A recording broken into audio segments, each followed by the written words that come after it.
বাংলাদেশের ইতিহাসে সেনাপ্রধান আর সরকার প্রধানের মধ্যে এমন প্রকাশ্য বিবাদ এবং সেই বিবাদ নিয়ে তারা দুজনেই এতটা খোলামেলা কথা বলতে প্রস্তুত, এই বিষয়টি এর আগে কখনো দেখিনি। এটা খুব ইউনিক ঘটনা, অভিনব ঘটনা, এবং সেই অভিনব ঘটনাতেই নানা রকম উদ্বেগ উৎকণ্ঠা খবর ছড়িয়ে পড়ছে। যেমন আজ সেনাপ্রধান নৌপ্রধানের ছবি দেখে স্পষ্টতই বোঝা যাচ্ছে যে তারা হজেও যাননি, হজে গিয়ে চুলও কাটেননি। বাংলাদেশে অন্তর্বর্তীকালীন সরকারের প্রধান উপদেষ্টা ডক্টর মোহাম্মদ ইউনূস সত্যিকার অর্থেই জাতিকে বড় বড় ঈদ উপহার দিয়েছেন এবার ঈদুল আজহার আগে এবং ঈদুল আজহার দিনে।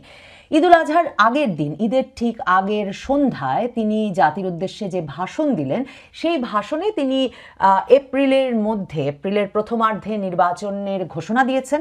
মানে সপ্তাহখানেক আগেও যখন তার প্রেস উইংয়ের তরফ থেকে বলা হচ্ছিল যে 2026-এর জানুয়ারিতেও হতে পারে, ফেব্রুয়ারিতেও হতে পারে, মার্চেও হতে পারে, এপ্রিলেও হতে পারে, মেতেও হতে পারে, জুনেও হতে পারে, তখন প্রধান উপদেষ্টার তরফে প্রথমবারের মতো একটা 15 দিনের উইন্ডো, 15 দিনের জানালা, 15 দিনের যে কোনো দিনের মধ্যে জাতীয় নির্বাচন পেতে পারে সেই আশ্বাস পেয়েছে। কাজেই একটা বড় সাসপেন্সের অবসান হয়েছে। আর ঈদের দিন আমাদের জন্য আসলে অপেক্ষা করছিল আসল সারপ্রাইজ। তো ঈদের এই চমকদার উপহারটা কি? ঈদের এই সবচেয়ে বড় চমকটি হচ্ছে এই, সেনাপ্রধান সস্ত্রীক প্রধান উপদেষ্টা ডক্টর মোহাম্মদ ইউনূসের সঙ্গে সাক্ষাৎ করতে ঈদের দিন যমুনায় গেছেন। 2 সপ্তাহের কিছু সময় আগে সেনাপ্রধান, বিমান বাহিনী প্রধান এবং নৌবাহিনী প্রধান, তারা 3 জন মিলে যমুনায় গিয়ে কড়া কথা বলে এলেন ডক্টর মোহাম্মদ ইউনূসকে। এবং সেটা আমাদের মতো সাধারণ মানুষ কি করে জানলো? সাধারণ মানুষ জানতে পারলো যখন 21শে মে সেনাপ্রধান সেনা কর্মকর্তাদের সঙ্গে তার দরবারে এই সরকার সম্পর্কে একদম মন খুলে নানা কথা বললেন। কি কঠিন বার্তা তারা দিয়ে এসেছেন যমুনায় গিয়ে 20 মে তারিখে, সেগুলো বললেন এবং বললেন যে এই সরকার ডিসেম্বরের মধ্যে নির্বাচন করলে তিনি তার সৈন্যদের ব্যারাকে ফিরিয়ে নিয়ে যেতে চান। এটা স্পষ্ট করে সশস্ত্র বাহিনীর তরফে তারা জানিয়ে এসেছেন 20 মে গিয়ে ডক্টর ইউনূসকে।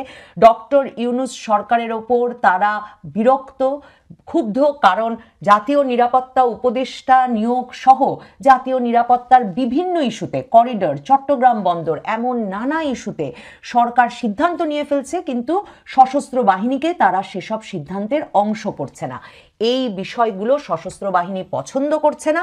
সেসব কথা জোরে সোরে তো বললেনই, এমন সব শব্দ প্রয়োগ করলেন এই উপদেষ্টাদের সম্পর্কে, রাস্কেল টাস্কেল বলে এমন সব শব্দ প্রয়োগ করলেন, কিংবা ডক্টর মোহাম্মদ ইউনূস রীতিমতো নাকি সেনাপ্রধানকে মারতে বিদেশ থেকে লোক নিয়ে এসেছেন, এমন সব কথার ফুলঝুরি উঠল সেনা দরবারে যে 21শে মে থেকে দাবানলের মতো ওই দরবারের পর থেকে এই কথা ছড়িয়ে পড়ল যে সেনাপ্রধান আর প্রধান উপদেষ্টার সম্পর্ক ভীষণ খারাপ হয়ে উঠেছে।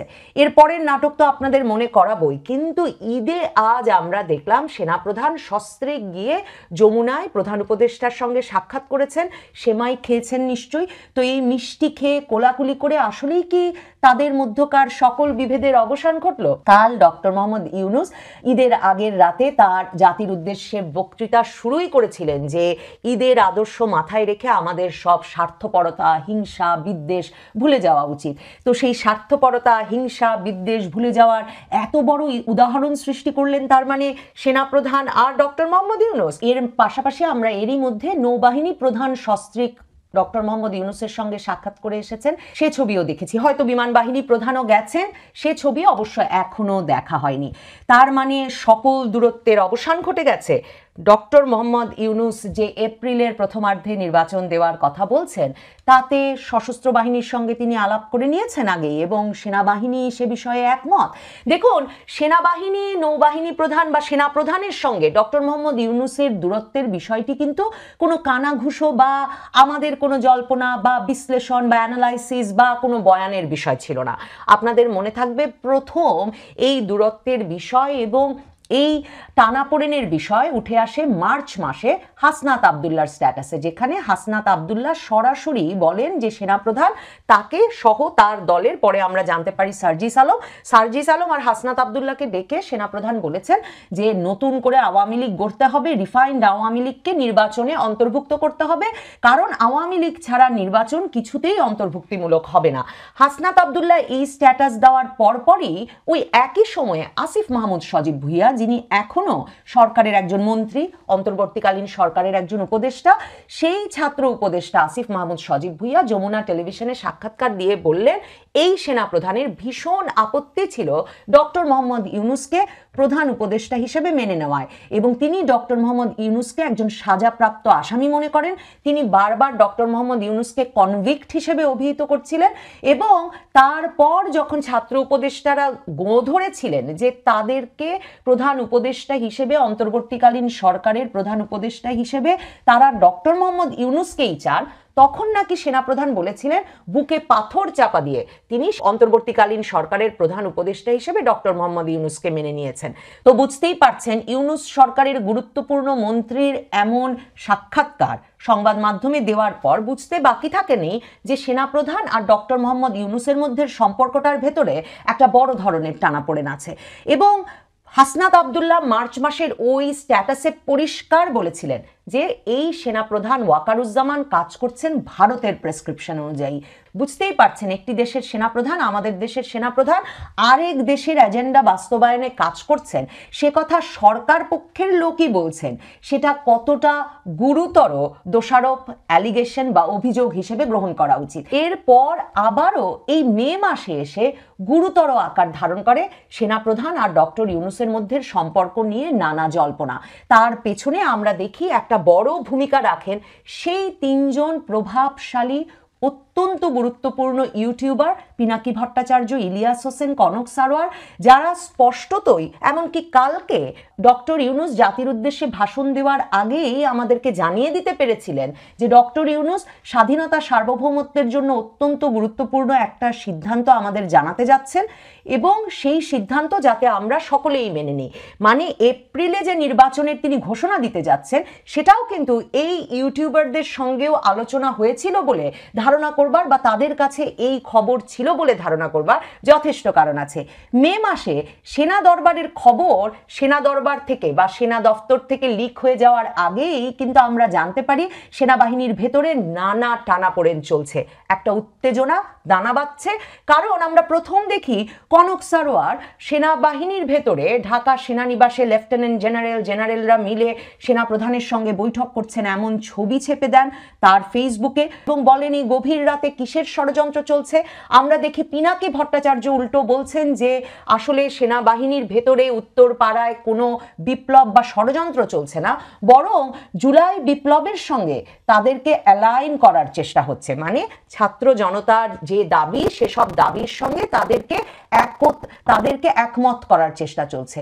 কিন্তু এরপর 20 তারিখ আমরা শুনি যে সেনাপ্রধান, বিমান বাহিনী প্রধান, নৌবাহিনী প্রধান মিলে ডক্টর মোহাম্মদ ইউনূসের সঙ্গে দেখা করেছেন এবং করে গিয়ে ওই কড়া কথা বলে এসেছেন। আর তার পরদিন তিনি সেনা কর্মকর্তাদের বলেন যে ডক্টর মোহাম্মদ ইউনূস কয়েকজন রাস্কেলকে, অবিশ্বাসী অসৎ লোককে বিদেশ থেকে উড়িয়ে এনে তার সরকারে জায়গা দিয়েছেন, যেসব রাস্কেলের হাতে নাকি দেশ রেখে তিনি একটু হজেও যেতে পারছেন না। তার পাশাপাশি তিনি এটাও বলেন যে ডক্টর মোহাম্মদ ইউনূসকে আমি নিরাপত্তা দিয়েছিলাম 5ই আগস্ট জানমালের দায়িত্ব নিয়ে সরকার গঠনের পর, আর ডক্টর মোহাম্মদ ইউনূস আমাকে মারতে লোক উড়িয়ে এনেছেন বিদেশ থেকে। এই মন্তব্যের প্রেক্ষিতে ওই কথাটি আবারও স্পষ্টভাবে বোঝা যায়, যেটিও ছড়িয়ে পড়েছিল সামাজিক যোগাযোগ মাধ্যমে এবং বিভিন্ন সূত্র থেকে, যে ডক্টর মোহাম্মদ ইউনূস সেনাপ্রধান পদে চাইছেন principal staff officer lieutenant general Kamrul হাসানকে, এবং সেনাপ্রধান সেই বিষয়টি আসলে সেনা কর্মকর্তাদের বলতে চেয়েছেন যে সরকার তিনি ক্ষমতায় বসিয়েছেন সেই সরকার সেনাপ্রধান পদ থেকে তাকে সরিয়ে অন্য ব্যক্তিকে নিয়োগ দিতে চাইছে। আর বিদেশ থেকে লোক উড়িয়ে আনার ক্ষেত্রে যে বারবারই জাতীয় নিরাপত্তা উপদেষ্টা খলিলুর রহমানকে তিনি ইঙ্গিত করছিলেন, সেটা নিয়েও কোনো রাগ ঢাকের জায়গা ছিল না। তাহলে 2 সপ্তাহের কম সময়ের মধ্যে কি ঘটে গেল যে হঠাৎ করে আবারও এতটা প্রীতিময় সম্পর্ক তৈরি হলো সেনাপ্রধানের সঙ্গে ডক্টর মোহাম্মদ ইউনূসের, যে ডক্টর মোহাম্মদ ইউনূসের বাড়িতে ঈদের সেমাই খেতে উপস্থিত হলেন সেনা আর নৌবাহিনী প্রধান। কারণ মনে রাখতে হবে ওই সময়টাতেও একদিকে যেমন ডক্টর মোহাম্মদ ইউনূস এই চাপে আমি থাকতে পারবো না, পদত্যাগ করে ফেলবো, ভারতীয় আধিপত্যবাদ আমাকে একদিনের মধ্যে ধ্বংস করে ফেলে দিতে চায়, এ ধরনের কথা বিভিন্ন জনের বরাতে সংবাদ মাধ্যমে ছড়িয়েছেন। ঠিক তেমনি সেই আসিফ মাহমুদ সজীব ভুইয়া, ছাত্র উপদেষ্টা ডক্টর মোহাম্মদ ইউনূসের সরকারে, তিনি স্ট্যাটাস দিয়ে লিখেছেন যে আওয়ামী লীগ উত্তরপাড়া মানে ক্যান্টনমেন্ট এবং দিল্লি মিলে বাংলাদেশে আবারও খাল কেটে কুমির আনছে। তার মানে আবারও ডক্টর মোহাম্মদ ইউনূস সরকারের তরফে, ডক্টর মোহাম্মদ ইউনূসের তরফে, তার প্রভাবশালী উপদেষ্টাদের তরফে বলা হলো যে বাংলাদেশের সশস্ত্র বাহিনী, বাংলাদেশের সেনাপ্রধান ভারতীয় এজেন্ডা বাস্তবায়ন করেন, তিনি দিল্লির সঙ্গে মিলে ষড়যন্ত্র করেন, দিল্লির সঙ্গে মিলে সরকার ফেলে দিতে চান। সেনাপ্রধান মনে করেন তাকে ফেলে দিতে চান ডক্টর ইউনূস, ডক্টর ইউনূস এবং তার ছাত্র উপদেষ্টারা মনে করেন তাদেরকে ফেলে দিতে চান সেনাপ্রধান। তা এমন সব অভিযোগ এত স্পষ্টভাবে সকলের সামনে করবার পর কিভাবে এই মধুর মিলন সম্ভব হলো, আর কোন উদ্দেশ্যে বা সেই মধুর মিলনের সচিত্র প্রতিবেদন তারা সংবাদ মাধ্যমে ছড়িয়ে দিলেন, সে নিয়ে নিশ্চয়ই একটা কৌতূহল থাকবেই। বড় বড় মানুষদের বড় বড় ব্যাপার। আমরা শুধু বলতে পারি ওই ইংরেজি প্রবাদটার কথা, যে ইংরেজি প্রবাদে বলা আছে যে do not wash your dirty linen in public, আপনার নোংরা কাপড় ধুয়ে আপনি জনসমক্ষে মেলে দিয়েন না। মানে এটা বলা হয় এই অর্থে যে আপনার ভেতরে যে ঝগড়া, পরিবারের ভেতরে যে ঝগড়া, বড় বড় মানুষদের যে ঝগড়া, সেসব ঝগড়া এত প্রকাশ্যে করবার দরকার কি? নাকি এটা ডক্টর মোহাম্মদ ইউনূস সরকার এবং সেনাপ্রধান ওয়াকারুজ্জামানের ক্রমাগত নাটকের একটা অংশ, যে প্রতি ঈদের আগেই ক্যান্টনমেন্টকে ঘিরে সেনাপ্রধান এবং ডক্টর মোহাম্মদ ইউনূসকে ঘিরে একটা উত্তেজনা সৃষ্টি করার মাধ্যমে সংবাদ শিরোনাম তৈরি করা, এবং যে যুদ্ধাবস্থার কথা ডক্টর মোহাম্মদ ইউনূস ঘন ঘন বলেন যে দেশে একটা বড় সংকটকাল চলছে, আমরা একটা যুদ্ধ পরিস্থিতিতে আছি, সেটাই জনগণকে প্রমাণ করানো এবং জনগণকে নার্ভাস করে রাখা, এর একটা উদ্দেশ্য হতে পারে। মানে আমি নিজেই আসলে জানি না যে এমন দুটো পদের ভেতরের এত প্রকাশ্য বিবাদ কি করে ঠিক ঈদের দিন এসে এত মধুর সমাপ্তি ঘটতে পারে। দেখুন, মধুর সমাপ্তি ঘটাই স্বাভাবিক। আমরা বাংলাদেশের ইতিহাসে সেনাপ্রধান আর সরকার প্রধানের মধ্যে এমন প্রকাশ্য বিবাদ এবং সেই বিবাদ নিয়ে তারা দুজনেই এতটা খোলামেলা কথা বলতে প্রস্তুত, এই বিষয়টি এর আগে কখনো দেখিনি। এটা খুব ইউনিক ঘটনা, অভিনব ঘটনা, এবং সেই অভিনব ঘটনাতেই নানা রকম উদ্বেগ, উৎকণ্ঠা, খবর ছড়িয়ে পড়ছে। যেমন আজ সেনাপ্রধান নৌপ্রধানের ছবি দেখে স্পষ্টতই বোঝা যাচ্ছে যে তারা হজেও যাননি, হজে গিয়ে চুলও কাটেননি। কিন্তু কি ইন্টারেস্টিং, যেই বিদেশি সংবাদ মাধ্যমে, ভারতীয় সংবাদ মাধ্যমে সেনাবাহিনীর সূত্রের বরাত দিয়ে ওই খবর বেরিয়েছিল যে 3 বাহিনী প্রধানই একসঙ্গে দেশত্যাগ করছেন এবং আরও অনেক লেফটেন্যান্ট জেনারেলরাও এই একই সময়ে দেশ ছাড়ছেন হজের উদ্দেশ্যে, সেই খবরের একটি বিশেষ অংশের প্রতিবাদ আইএসপিআর করলেও আইএসপিআর তখন এই কথাটা ক্ল্যারিফিকেশন দেওয়ার বা স্পষ্টীকরণের প্রয়োজন বোধ করেনি বা প্রতিবাদ করার প্রয়োজন বোধ করেনি যে 3 বাহিনী প্রধান একসঙ্গে দেশ ছাড়ছেন না। তাহলে 3 বাহিনী প্রধান হজে যাননি, কিন্তু তারা কি একসঙ্গে অন্য কোথাও গিয়েছিলেন, যেখান থেকে ফিরেই হয়তোবা ডক্টর মোহাম্মদ ইউনূসের সঙ্গে সাক্ষাৎ করা জরুরি ছিল তাদের? সেই দেশত্যাগের আগেই কি দুই তরফের মধ্যে মিটমাট হয়ে গিয়েছিল? এই দুই তরফের মধ্যে মিটমাট হলো ঠিক কোন কৌশল গ্রহণের কারণে? যুদ্ধে কে কোন কৌশল গ্রহণ করলেন যে দুই তরফের মিটমাট হয়ে গেল? নাকি তারা 3 বাহিনী প্রধান একসঙ্গে দেশ ছাড়ছেন এই খবরটি তারা কোনো উদ্দেশ্য প্রণোদিতভাবেই সশস্ত্র বাহিনীর তরফেই সেই ভারতীয় সংবাদ মাধ্যমটিকে দেওয়া হয়েছিল, যেই ভারতীয় সংবাদ মাধ্যমটি নিয়মিত সশস্ত্র বাহিনীর সূত্রে বাংলাদেশের নিরাপত্তা এবং প্রতিরক্ষা বিষয়ক নানা খবর ছেপে যাচ্ছে? মানে এরকম নানা প্রশ্ন আর সন্দেহ আসলে থেকেই যায় যখন এতটা প্রকাশ্য বিবাদের পর এবং একজন আরেকজনকে ফেলে দিতে চাচ্ছেন এমন অভিযোগ প্রকাশ্যে আনবার পর আবার ঈদের দিন, এমন উৎসবের দিনে সকল হিংসা বিদ্বেষ ভুলে তারা সেমাই খাচ্ছেন আর কোলাকুলি করছেন আর আমাদের জন্যে হাস্যোজ্জ্বল ছবি উপহার দিচ্ছেন।